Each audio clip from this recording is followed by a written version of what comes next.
What is going on, Laker fans? Thank you very much for tuning in, doing a little post-game show action. Lakers lose to the Pelicans 129-109. Thank you for taking the time and joining the show. Final show of 2023, obviously. I'm recording this one New Year's Eve. Let people do their thing. Just kind of watch it whenever you guys would like. I'm also going to be a little busy doing some stuff as well, so I just wanted to record this one. Game just ended a few minutes ago, maybe 10, 15 minutes ago or so. Still waiting to hear from Lakers head coach Darvin Ham. So if I get some good quotes in here, I'll throw it in. I want to spend some time talking about the loss, how the Pelicans felt like they took it more personal than the Lakers. What I'm talking about is the last time Lakers and Pelicans played, Lakers blew them out in that in-season tournament by 44 points. So that personal matchup, you can tell that there was a little bit extra there for the Pelicans. Scheduled loss, that's what everybody calls it. This one, I don't want to make too many excuses for the Lakers, but I think there's some excuses out there. Another injury for the Lakers. Rui Hachimura is out as soon as we get an update there. What do we think of the Lakers? They are back at 500, 17-7, 17-17. Just our overall thoughts on the team. And then we'll take a quick look at the Lakers in the standings. And then Lakers' next game is a home game against the Miami Heat coming up on Wednesday. A lot of home cooking for the Lakers in the month of January. So let's get started here. Pelicans over the Lakers, 129-109. You're really not going to win many games playing the type of defense that the Lakers did tonight. And look, this is a second of a back-to-back. The Lakers 100%, they're not going to be as effective in a second of a back-to-back. New Orleans was fresh. They were ready to go. They're going to use their youth. They're going to use their speed. They're going to try to find every advantage that they have against the Lakers, and that clearly was an advantage. But how are you supposed to be in a game or stay in a game when you give up 74 points in the first half? By the time the first quarter was done, Lakers are already down 9. They gave up 42 points in the first quarter. I was doing it in the pregame show today, kind of recapping some of the things I liked in 2023 so far, some of the things I disliked so far in 2023. And top of my list was how poorly the Lakers are to start games. And there is no excuse for it. I don't know how to explain it and describe it, but more games than not, we're all sitting around and talking about the Lakers trailing by 7, 8, 10 points, 12 points by the time the first quarter is done. It is a critical problem that the Lakers have in these games. And I don't care who they're playing. I don't care if it's Charlotte or it's Minnesota or it's Milwaukee. I don't care if it's the worst in the NBA or the best in the NBA. You are setting such an awful precedent by putting yourself down against good NBA teams, quality NBA teams, professionals. You get the fan base gets excited if they're on there. They're already excited because they're playing the Lakers. Now they're even more excited because they're playing a game where their squad's up 10 early on. Of course, the hype is going to just continue to grow. That did not change tonight against New Orleans. So if you thought you got to get off to a fast start because you had that heartbreaker yesterday against the Minnesota Timberwolves, things obviously did not go right. I just elbowed the living hell out of my printer here. I just gave it a quick little elbow. By the way, I'm going to start doing this. If we lose, I'm going to try to change the mojo. We'll just get a different hat going here, okay? I'm going to just start making that something that I do. If we lose, let's flip it over. Let's try a different hat. But I'm going to go back to what I was just saying, that you're starting off these games, you're giving yourself such an uphill battle. I'm not even talking about Lakers being up by 7 or 8 points. You're just basically asking, can they just be down 2 or 3 or be even? I'm not even asking that the Lakers are the ones that jump out or up 8 or 10 points. Just can it be a bucket by the time the first quarter is done? Can we be within a bucket? And the answer right now is no. And the Lakers just not enough on the defensive side. I mean, look at the defensively for the Lakers. You give up 129 total. You give up 42, 32, and 30 through the first 3 quarters. And even in the last quarter, where you only give up 25, you only scored 20. So you actually outscored by 5 in the final quarter, where you felt like, okay, hey, maybe we're getting back on track or something along those lines. Overall for the Lake Show as well, you look at individual performances. I mean, Braun to be putting up 34, 8, and 5 and play 37 minutes on the second of a back-to-back is pretty damn impressive. Shot 50% from the field, hit 3 of 7 from the three-point line. But some other areas of the game that I think are important to point out, Anthony Davis, not his best night. AD was, I think, ended up with just 20 points. You were going to need 35 from him tonight if they were going to win this game. He had 10 rebounds. He had 5 block shots as well. Austin Reeves had a really, really good night. He struggled. As you guys know, I talked a lot about it yesterday. Austin Reeves, Rui Hachimura, D'Angelo Russell, all three of them did not play well in yesterday's game. Austin Reeves came back with 20 points, also had 9 assists in 36 minutes of play, started the second half because Rui was out, so he had a lot of opportunities. That was pretty much it for the Lakers on offense. Max Christie was 3 of 11. Taurean Prince had 15 points, hit 4 threes for the Lakers, so he did what he could. 109, 110, 115, that's plenty of points right there.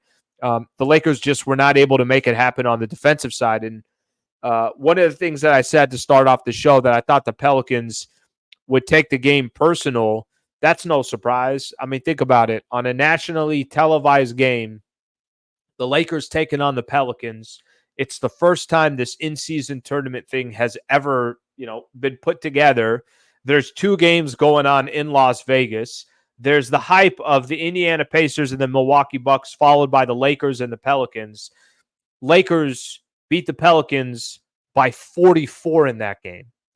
Doing the pregame show earlier today, that was one of the things I was pointing out. Not just me, everybody was. Everybody was talking about how you got pride as an NBA franchise, and the Pelicans are not a bad team. They're 19-14 on the season. So it's not like this is a team that's 8 or 9 or 10 games below 500, that even if they got their asses kicked by 44, that they can't eventually come back and, obviously recover from it. They took this game personal. They're a good team. Players that did not play well in Vegas were outstanding tonight. How about that run CJ McCollum was on his own there early in the game? Hit 6 threes against the Lakers and had 22 points tonight. But that's not even the more impressive. Zion chipped in with 26. B.I. chipped in with 26, also had 8 assists. They had 6 guys scoring double figures. Herb Jones, and that's with Trey Murphy III not playing in this game. Jonas Valanciunas is pretty much a walking double-double. He had 13 and 8. And I thought the player that impacted the game the most, that set this tone for the Pelicans, and this typically happens every time I feel like I watch the Pelicans play, certainly against the Lakers. Jose Alvarado is a game changer. A game changer. Alvarado on his own had 4 steals and 2 block shots. The guy's probably not taller than I am. Whatever he is. Maybe he's 6'6'1". Not that I'm 6 foot or 6'1". More around 5'9". 5'9". Okay, maybe 5'8.5". You know what I mean? 5'8.5" there.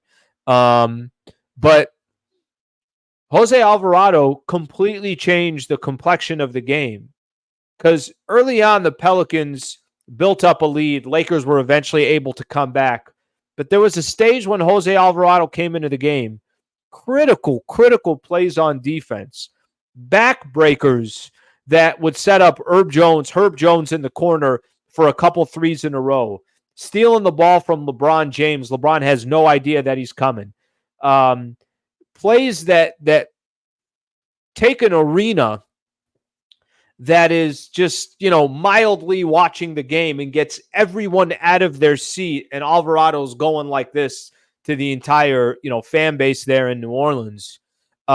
He was so important to them. And I know it's weird to say that, because between Zion, B.I., what they have, 50, you got over 70 points from just those 3 players. I think the starting lineup alone cracked 100 for those 3 players. But Zion, B.I., and C.J. McCollum do everything they did. You got the rest of your starters that are excellent. All those players scoring double figures. And here I am talking about Jose Alvarado with just 8 points, 3 of 8 from the field in 20 minutes, and he really truly is the difference of the game.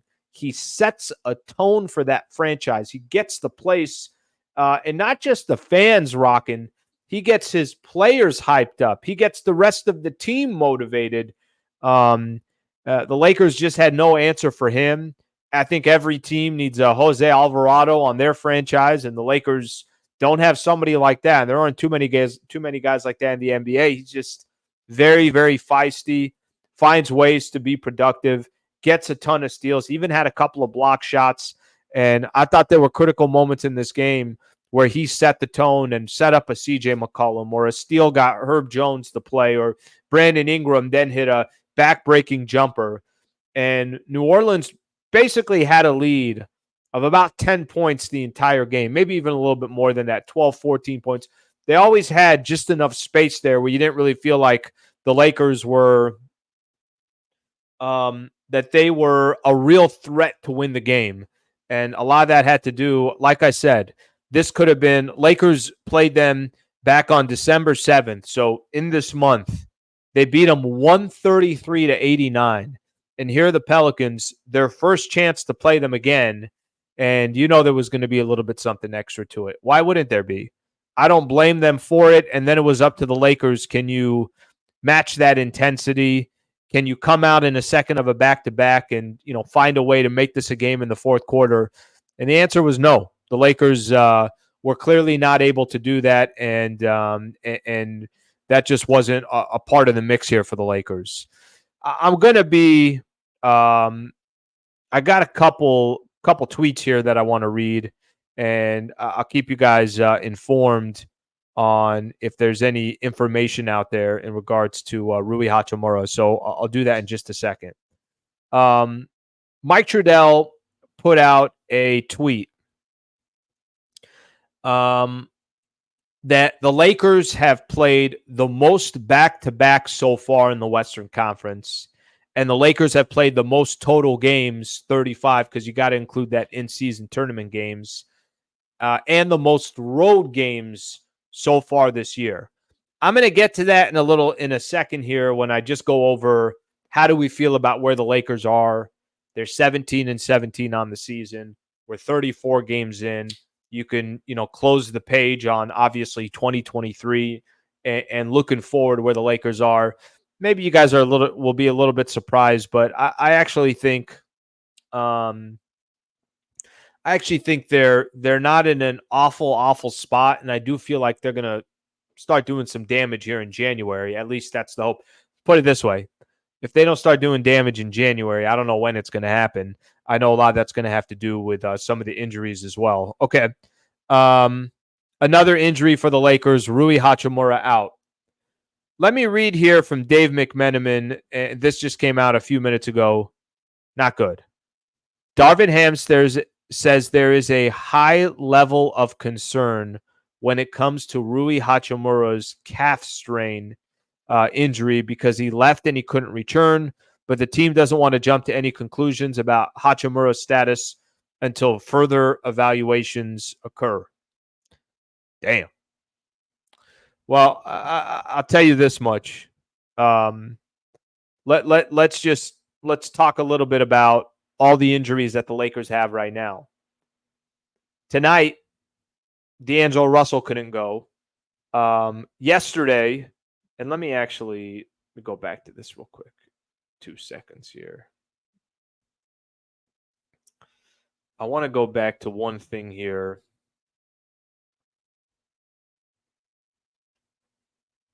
D'Angelo Russell could not play tonight. He's day-to-day. Cam Reddish continues to deal with that groin issue. He's day-to-day. We know that Gabe Vincent is going to be out or reevaluated in 8 weeks. He came back for one game. His knee swelled up again, so they took him out of the lineup, and he had surgery done. Well, I think that was on Wednesday. So you got 4 real role players. 2 of them looks like we might have some real issues here. We're not sure when these players are going to come back. And the other 2 kind of in and out of the lineup. D'Angelo dealing with his injury, and that one's fairly new, so that one just happened yesterday. I want to find the term of the injury he had.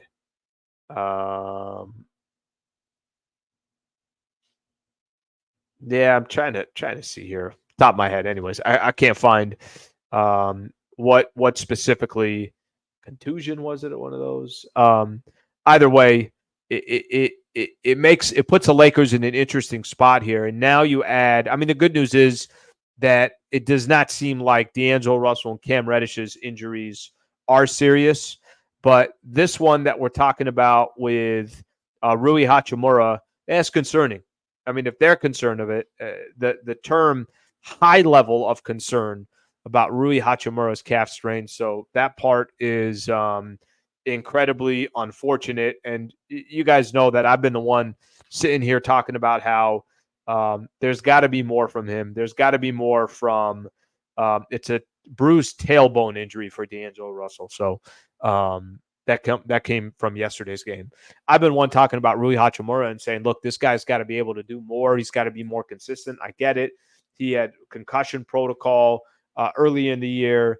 Then he has the fracture in his nose. Now he's got to put the mask on. I get it. Nothing has gone smooth, but I wanted to see more from Rui. And then Rui comes into the starting lineup tonight, and there was some thought here. Just Darvin Ham had some interesting comments before the game where it sounded like maybe, just maybe, the Lakers may be changing their starting lineup again when they're healthy and try to do something that they can have on a more consistent basis and figure out a way to just have more continuity with the lineup. And now Rui, if he's out for an extended period of time, it just kind of adds to what has so far been a very up and down season so far for the Lakers, and certainly a disappointing portion of the season for the Lakers now at 17-17. So Pelicans over the Lakers 129-109, the final score.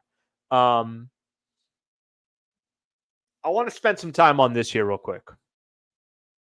So 17-17 so far on the year. If you would have told me that the Lakers would be sitting at 500, 34 games in, that by the time we start January 1st and we flip the calendar to 2024, that the Lakers are at 500, I would have just, and I'm guessing here of what would happen, I'd say, okay, well, AD and Braun must have missed a pretty good chunk of time. Either LeBron had something happen to him, or AD had something happen, or maybe both of those guys were injured. Because 17-17, coming off the Western Conference, getting to the Western Conference Finals, I think everybody liked what the Lakers did this offseason. At least a lot of Laker fans have interacted enough with me and basically said, hey, look, I'd rather not go after a third superstar. I'd rather Lakers just build off of what they have and stop recycling that lineup like the Lakers typically do in the offseason. And that's exactly what Rob Pelinka did.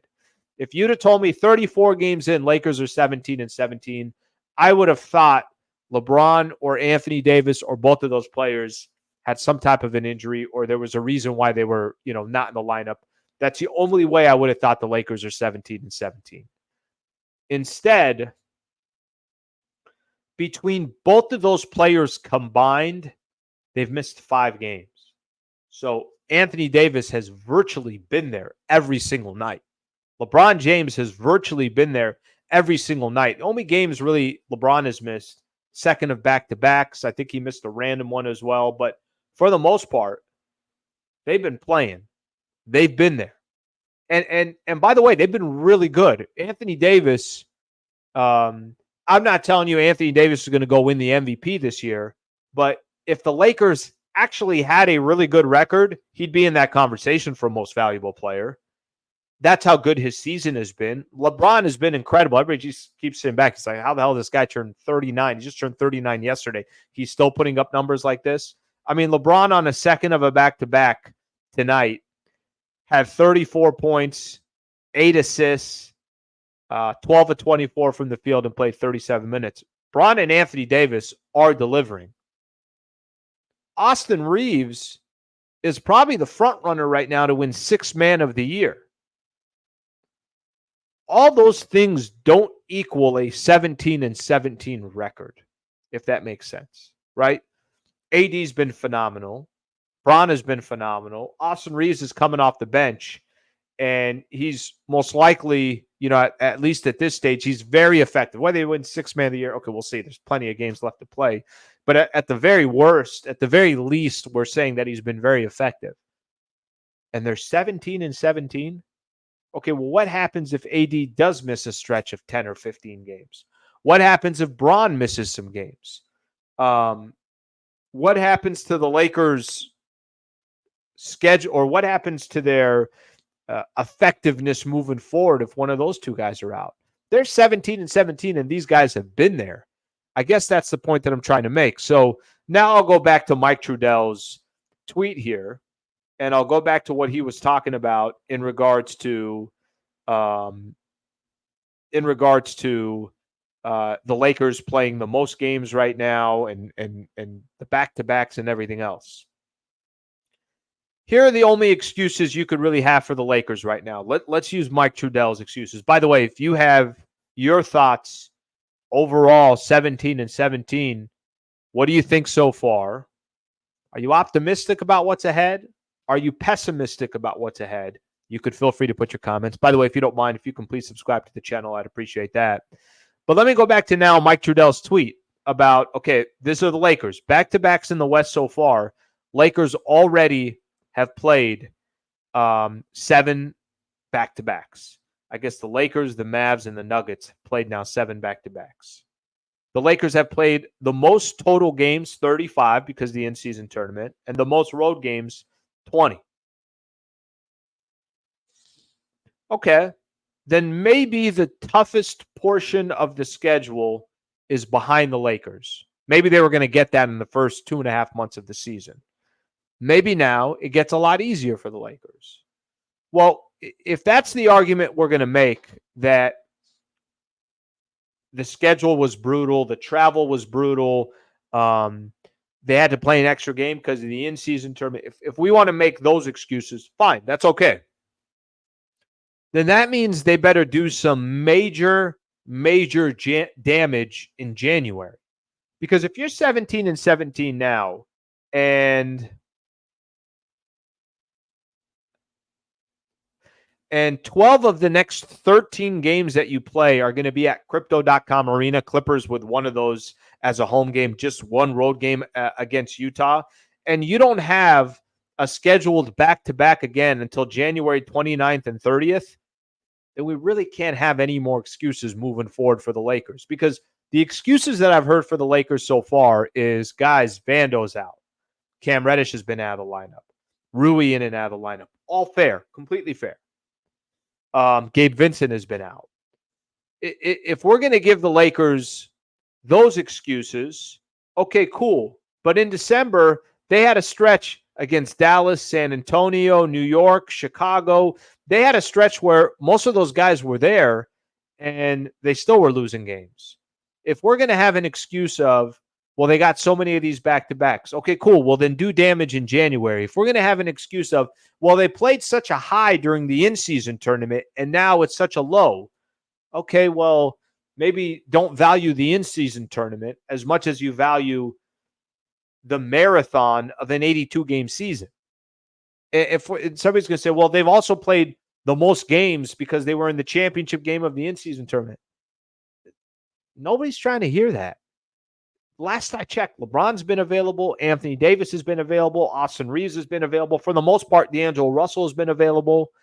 And once you were saying, well, look, we got so many of these guys that are out of the lineup. When they came back, you were still losing. You lost to Dallas. They didn't have Kyrie. Dallas had a number of players that were out. You split against San Antonio. You lost to the Knicks. All your guys were there. You lost to Chicago. I believe all your guys were there. I can't remember off the top of my head. And I know Bron missed that second one of a back-to-back against Minnesota.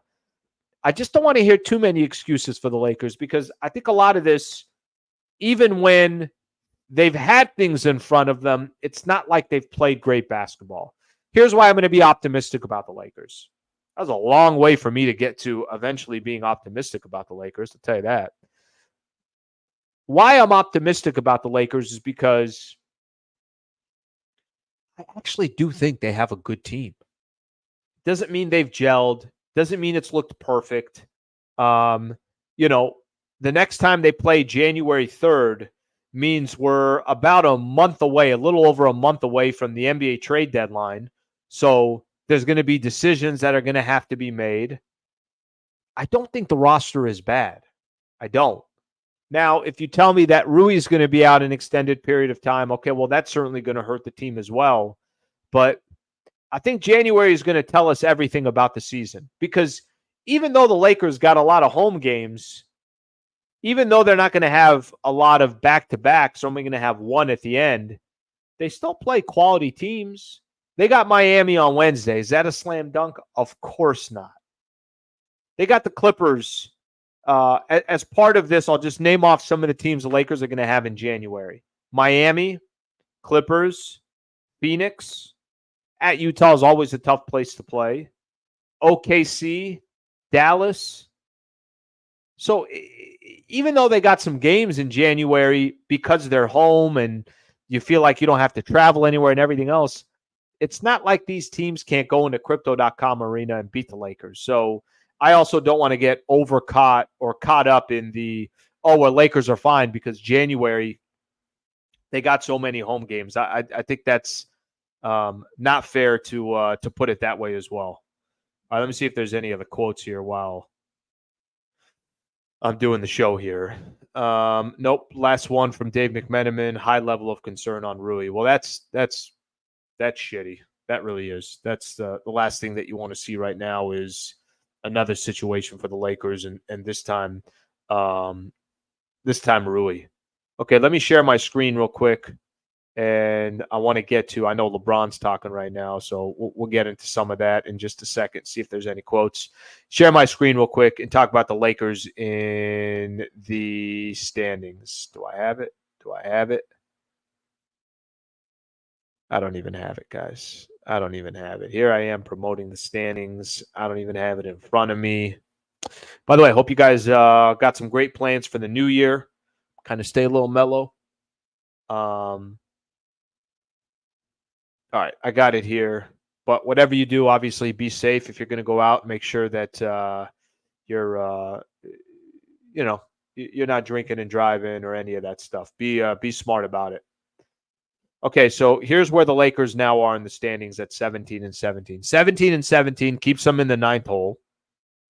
Luckily for them, some teams are losing. Warriors have lost 3 in a row. Houston's lost 3 in a row. So a lot of teams not playing all that good. Phoenix, only a half a game in front of the Lakers. So Pelicans now a little bit further ahead. Dallas a little bit further ahead. All I'm asking for this year, can we just not be in the play-in tournament? That's all. So the Lakers technically right now 2.5 from being in the 6th spot, but 1 game in front of the Golden State Warriors as far as being in the out of the playoffs and out of the play-in tournament as a whole. So that's where the Lakers are. You could see Minnesota, OKC, Denver, Clippers, Kings, Dallas, then the Pelicans, Suns, and the Lakers. So the Lakers, that's kind of a big loss for the LakeShow, especially because looking at the standings, it's also a loss from the perspective of you lose one of the Pelicans, you lose ground on the Pelicans, which are a team in front of you. Okay. Underdog Fantasy. They are a proud partner here of Hoops Talk and my YouTube channel. A lot of the content that I'm doing, Underdog has partnered with me. I already have kind of made my picks here. So I was looking at yesterday's games. Couple things to keep in mind here. Underdog Fantasy, if you use my code HoopsLA, they will match your first deposit of up to $100. You put in $100, you got $100 for free that you could play with. You put in $50, you got $50 for free that you could play with. Up to $100, they'll do it. I always do the pick'ems. You can see the pick'em right here. I go pregame as in games that are coming up. I go NBA. These are the games coming up for tomorrow. I didn't even know there was actually games on tomorrow, but there are games tomorrow. So even on New Year's Day.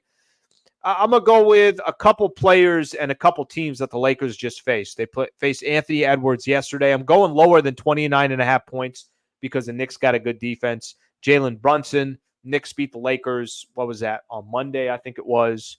26.5 points. I'm going lower there. Use my code, HoopsLA. Put your picks in. A chance to triple your money by just putting 2 entries in.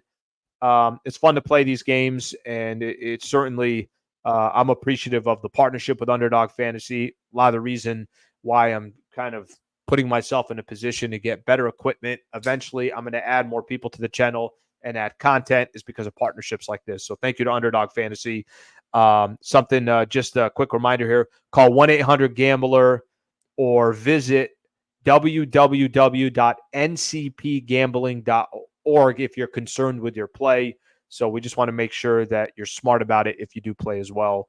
And thank you again for being a part of that partnership as well. Okay, next game for the Lakers. They got coming up. Lakers home on Wednesday versus Miami. So for those who don't know, let me give everybody a quick idea where Miami sits in the standings. They're 19-13 on the season. Lakers already played them earlier in the year. If you guys remember that game, it was super early in the season. Much did Lakers lose that game by? Yeah, that was a 1-point game. 108-107, Lakers lost that game. But Miami lost their last game at Utah. But before that, they beat Orlando, Atlanta, Philadelphia, Golden State. So they had won 4 in a row. So technically, they've won 4 of their last 5 games. Like I mentioned, 19-13 on the season. Miami's a good team. I mean, I don't know what to tell you. Everybody knows that the Miami Heat is they're a good team. They play tough. They are one of the few teams out there that are really, really well coached. It's a good organization. Everybody talks about the Miami Heat that way. So Miami Heat definitely a legitimate team. Now, they got a game coming up tomorrow before they play the Lakers. Looks like Jimmy Butler's not going to play in that game. Right foot irritation is what I saw there. So we'll see if he's all good to go against the Lakers. But it's not going to get any easier. Even though the calendar turns, the Lakers still going to have tough games coming up. And we'll see if the month of January, because they're at home, because they don't have back-to-backs until the end, is what the Lakers needed most. Either way, it's another L for them tonight, and they're 17-17 on the season. And unfortunately for the Lakers, they go 0-2 on this road trip. Laker fans, that's all I got tonight. Hopefully some good news on Rui as the days go by. But like I said, Darvin Ham said there's high concern about his injury, the calf strain that he had. And the Lakers got another game coming up against the Miami Heat coming up on Wednesday. But tonight they lose 129-109. LakeShow, I'm wishing you guys a great 2024. We'll close the chapter to 2023. Hope you guys have a great and safe New Year's Eve and New Year's. I'll be back on radio on Wednesday as well. We'll be back doing the Lakers stuff on Wednesday as well. So back in full swing starting on Wednesday. Thank you for being a part of the show. Appreciate you guys being a part of the channel. Happy New Year to you all. Get back with you guys coming up on Wednesday. Thank you, Laker fans. Have a great